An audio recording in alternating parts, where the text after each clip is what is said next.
Commander Jinwoo Kim stared at the ancient records displayed on his tablet screen. The blue glow lit up his tired face as he sat alone in his quarters aboard the research vessel New Seoul. Outside his small window, the vast emptiness of space stretched endlessly in all directions. They were further from home than any human ship had ever traveled before. The records told a story that had haunted the galaxy for 10,000 years. Long ago, there lived a race called the Zephyrians. They were not like humans or any other species Jinwoo knew about.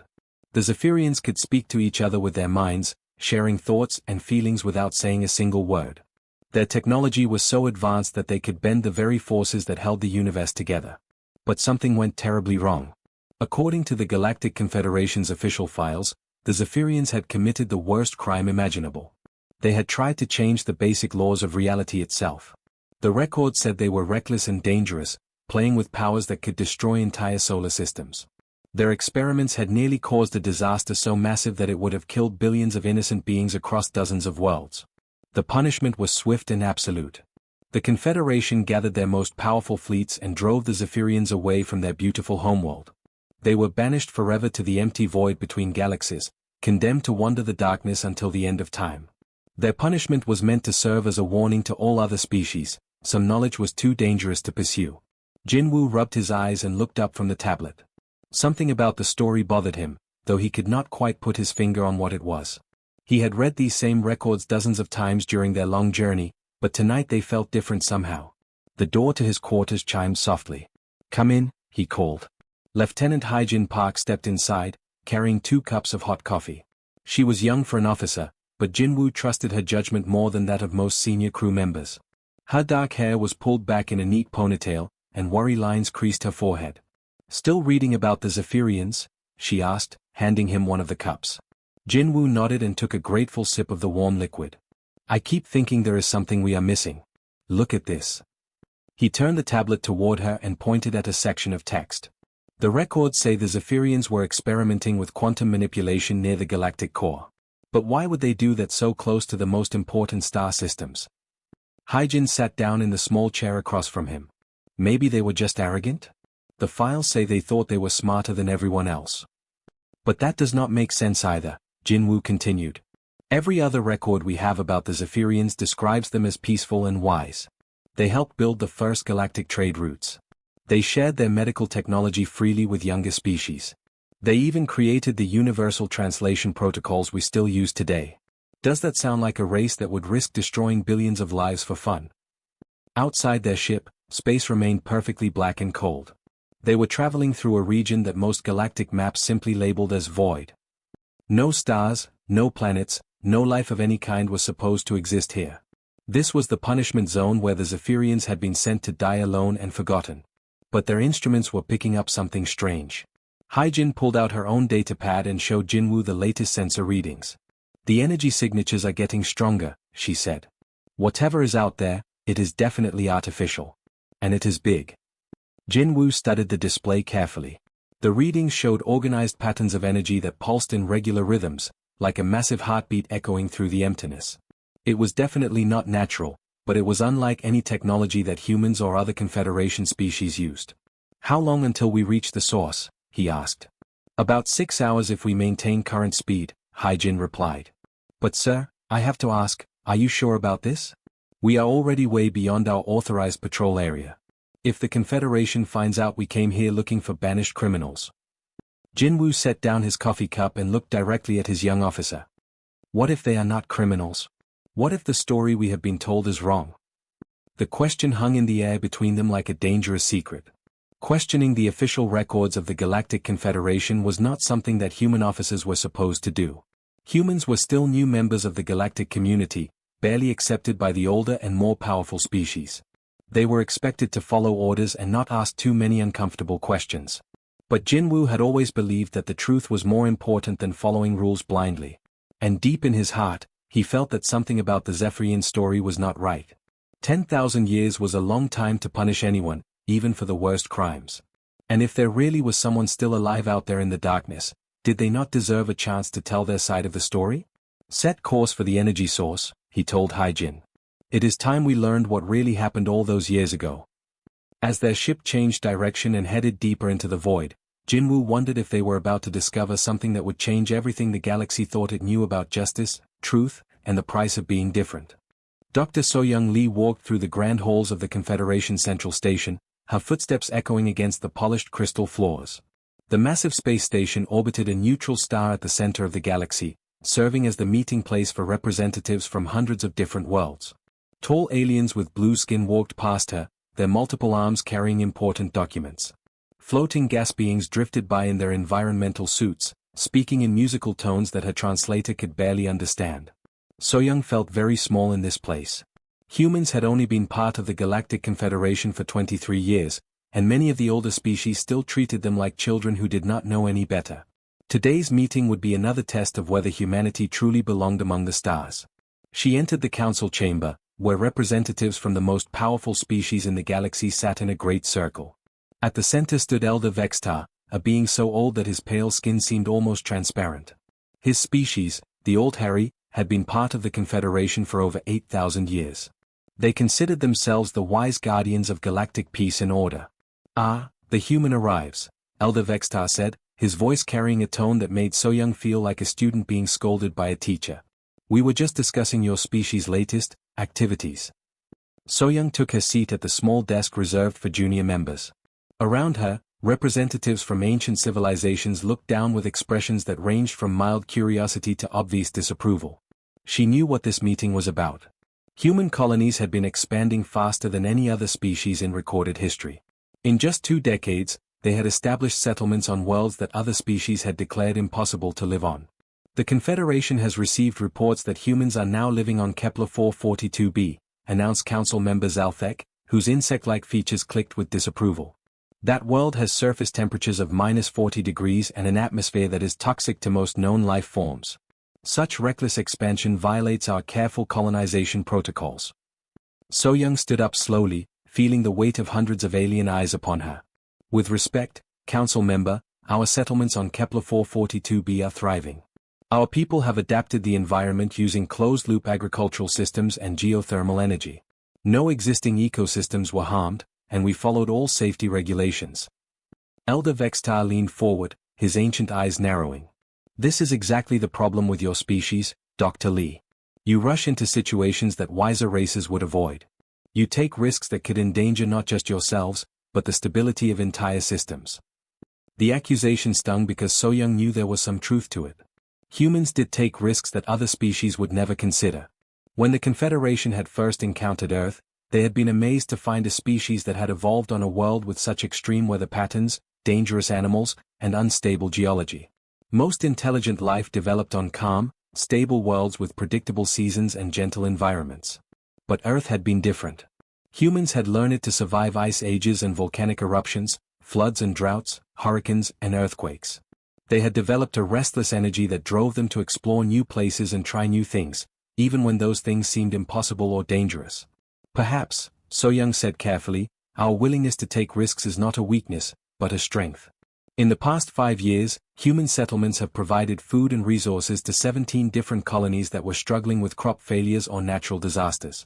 Our mining operations on hostile worlds have produced rare materials that have benefited the entire Confederation." Council member Nethara, whose crystalline body reflected the chamber's lights in rainbow patterns, spoke up from across the circle. "But at what cost? Your species questions everything. You challenge traditions that have kept peace in the galaxy for thousands of years. Just last month, human representatives asked why certain trade routes are restricted, why some systems are off-limits, why historical records from before the Great Consolidation are classified." So-young felt her heart beat faster. This was the real issue. It was not just about where humans chose to live or how fast they expanded. It was about the questions they asked and the assumptions they refused to accept without evidence. "Is curiosity now considered a crime?" she asked. "Our questions come from a desire to understand and contribute, not to cause problems." Elder Vextar stood up, his great height casting a shadow over the young human representative. "Understanding comes with wisdom, and wisdom comes with time. Your species has been in space for barely a century. You have not earned the right to question decisions made by civilizations that have existed since before your son was born." The chamber fell silent. So-young could feel the tension in the air like electricity before a storm. She knew that her next words could determine humanity's future in the Confederation. They could remain junior members forever, grateful for whatever scraps of knowledge and opportunity the elder species chose to share. Or they could stand up for their right to be treated as equals. With respect, Elder Vextar, she said, her voice steady despite her racing heart, wisdom is not just about age. Sometimes the newest eyes see things that the oldest eyes have stopped noticing. Sometimes questions that seem dangerous are actually necessary. As she spoke, Soyoung thought about all the human colonies thriving in places where other species said life was impossible. She thought about the innovations and solutions that human engineers and scientists had developed in just a few short decades. Maybe humanity was different. Maybe that difference was exactly what the galaxy needed, even if the elder species were not ready to admit it yet. The alarms on the new Sol screamed through the corridors like wounded animals. Jinwoo ran toward the bridge, his boots slipping on the metal floors as the ship shook violently around him. Red emergency lights flashed everywhere, casting strange shadows on the walls. "Report," he shouted as he burst through the bridge doors. Lieutenant Hyjin Park was bent over her console, sweat beading on her forehead despite the cold air. "The exotic radiation is overloading our shields," she called back. "Life support is failing on decks 3 and 4. Oxygen recyclers are shutting down one by one." Jinwoo dropped into his captain's chair and stared at the main screen. They had found the source of the energy readings, but it was nothing like what he had expected. Instead of ancient wreckage or dead technology, a massive structure loomed before them in the darkness of space. It was easily the size of a small moon, but it moved with purpose and grace through the void. The ship was like nothing Jinwoo had ever seen. Its hull seemed to be made of some kind of living crystal that pulsed with soft blue and silver light. Strange patterns covered every surface, shifting and changing like writing that rewrote itself as he watched. The whole structure hummed with power that made his teeth ache and his vision blur at the edges. "Sir, we need to get out of here," said Engineer Minute Ho Choi from his station near the back of the bridge. "The radiation levels are increasing every second. Our hull plating won't hold much longer." Jinwoo wanted to agree. Every logical part of his mind told him to turn around and flee back to safe space before their ship was torn apart by forces they did not understand. But something deeper inside him refused to give up. They had come so far to find the truth about the Zephyrians. If they left now, they might never get another chance. "How much time do we have?" he asked. Minute Ho checked his instruments with shaking hands. "Maybe 20 minutes before complete system failure. 15 minutes before the air becomes unbreathable." The bridge fell quiet except for the sound of sparking electronics and the steady beep of failing life support systems. Jinwoo closed his eyes and tried to think. There had to be something they could do. Some way to contact whoever was inside that impossible ship before it was too late. That was when the miracle happened. The crystal patterns on the alien vessel suddenly flared with brilliant white light. The radiation levels around the new Sol dropped instantly, as if some invisible shield had been placed around them. Before anyone could react, a gentle blue beam reached out from the massive ship and surrounded Jinwoo's small vessel. "What's happening?" Hyjin whispered. Jinwoo felt a strange tingling sensation, like electricity running through his entire body. The air around them began to shimmer and bend, and suddenly they were no longer on their own bridge. Instead, they stood in a vast hangar bay that seemed to stretch on forever in all directions. The walls were made of the same living crystal as the ship's hull, but here the patterns moved more slowly, creating a soft music that Jinwoo could feel in his bones rather than hear with his ears. The air was warm and smelled like flowers and rain, nothing like the recycled atmosphere of their own ship. But it was the being standing before them that took Jinwoo's breath away. They were tall and graceful, with pale skin that seemed to glow from within. Their hair moved as if it were underwater, floating around their faces in impossible colors that shifted from silver to gold to deep purple. But it was their eyes that made Jinwoo's heart skip a beat. Those eyes held the weight of 10,000 years, filled with sadness and longing and something else that might have been hope. One of the beings stepped forward, moving with the fluid grace of a dancer. When it spoke, Jinwoo heard the words not with his ears but directly inside his mind, like thoughts that were not quite his own. "You should not be here, young travelers," the voice said, and Jinwoo somehow knew it belonged to someone very old and very wise. "This place is forbidden to your kind. We are the exiled ones, the criminals that your confederation fears and hates." Jinwoo found his voice, though it came out as barely more than a whisper. Are you Zephyrians?" A ripple of what might have been surprise passed through the assembled beings. Their leader tilted his head, studying Jinwoo with those ancient, beautiful eyes. "That name has not been spoken to us by outsiders for many thousands of your years, the voice in his mind replied. I am Elder Kethmore, and we are indeed what remains of the people you call Zephyrians. But why have you come to this place of darkness? Your ship was dying. We could have let the void claim you, as it has claimed us. Jin Woo stepped forward, feeling the eyes of his crew behind him. This was the moment that would change everything. We came looking for the truth, he said. The records about your people. I think they might be wrong. I think the galaxy needs to hear your side of the story. For a long moment, Elder Kethmore said nothing. Then, slowly, something that might have been a smile crossed his ageless features. Truth, he repeated, and the words seemed to echo through Jin Woo's mind like a prayer. It has been so very long since anyone cared about truth.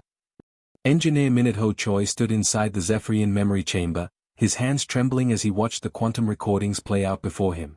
The crystalline walls around him showed images from 10,000 years ago, as real and clear as if they were happening right now. Elder Kethmore stood beside him, his ancient presence both comforting and sad. This is what really happened, Kethmore said, his voice echoing directly in Minute-Ho's mind. This is the truth your confederation chose to forget. The images showed a younger galaxy, full of hope and cooperation between different species.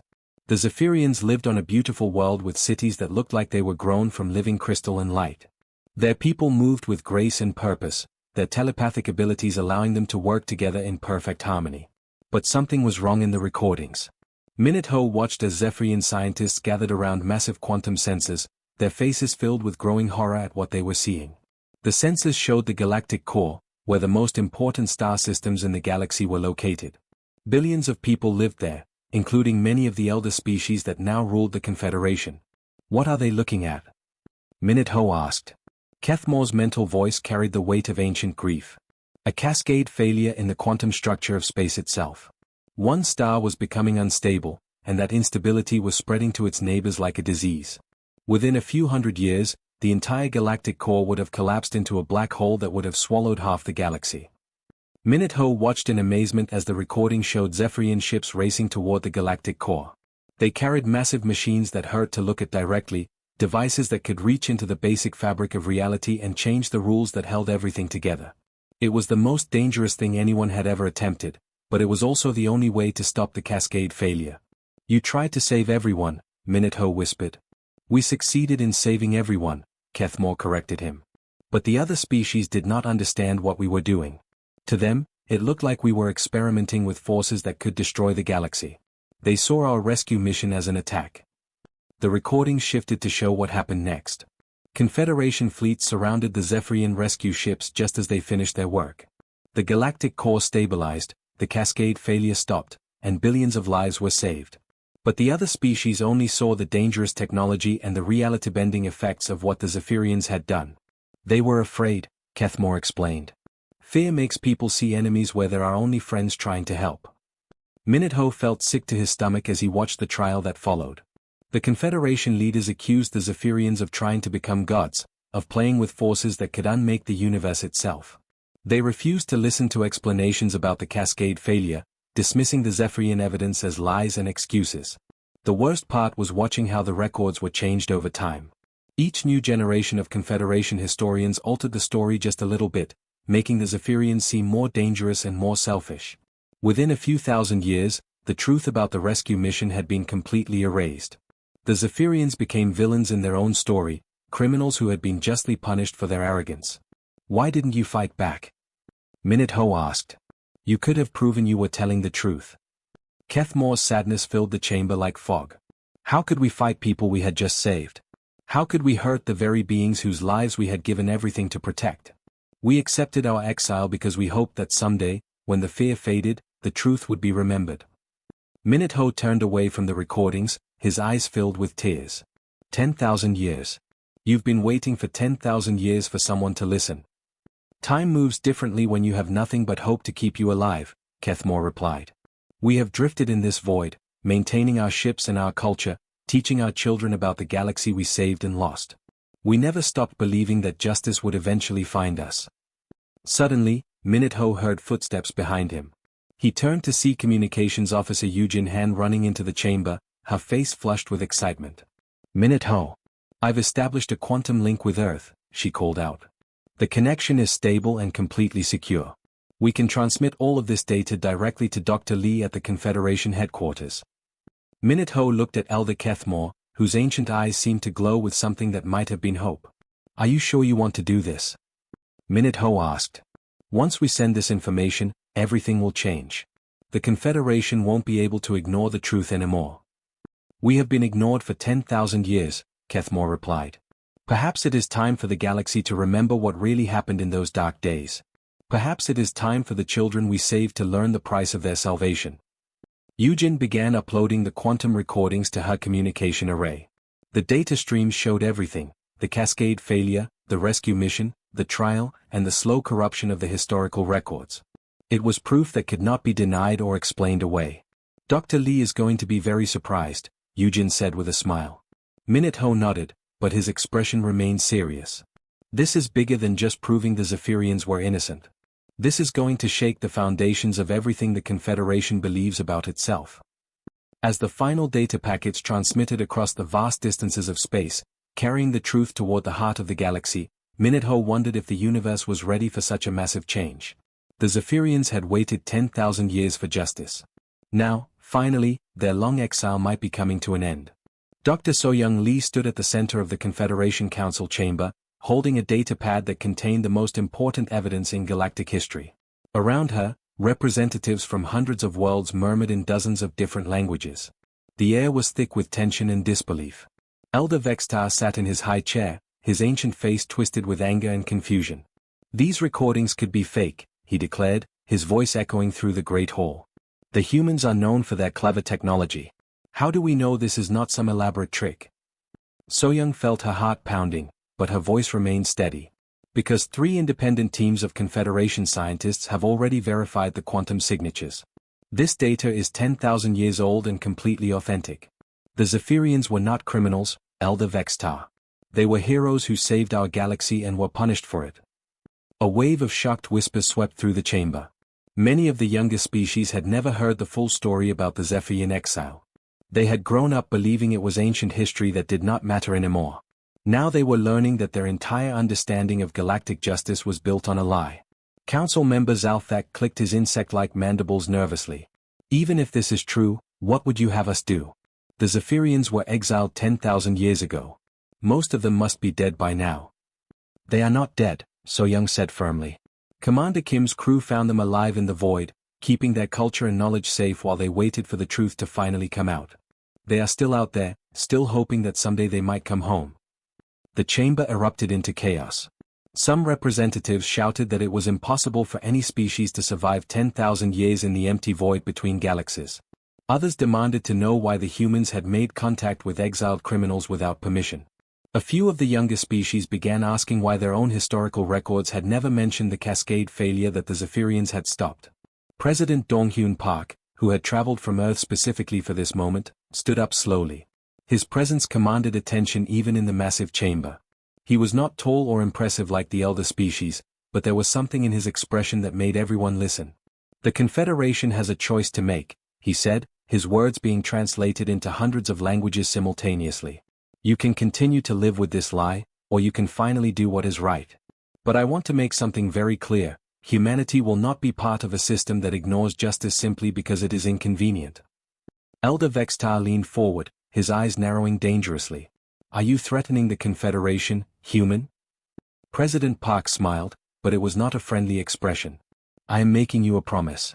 If the Confederation refuses to overturn the Zephyrian exile, humanity will leave this organization completely. We will take our colonies, our trade networks, and our technology with us. And we will not be alone. As if rehearsed, representatives from nearly 30 younger species stood up around the chamber. These were civilizations that had joined the Confederation within the last few thousand years, species that had grown tired of being treated like children by the elder races.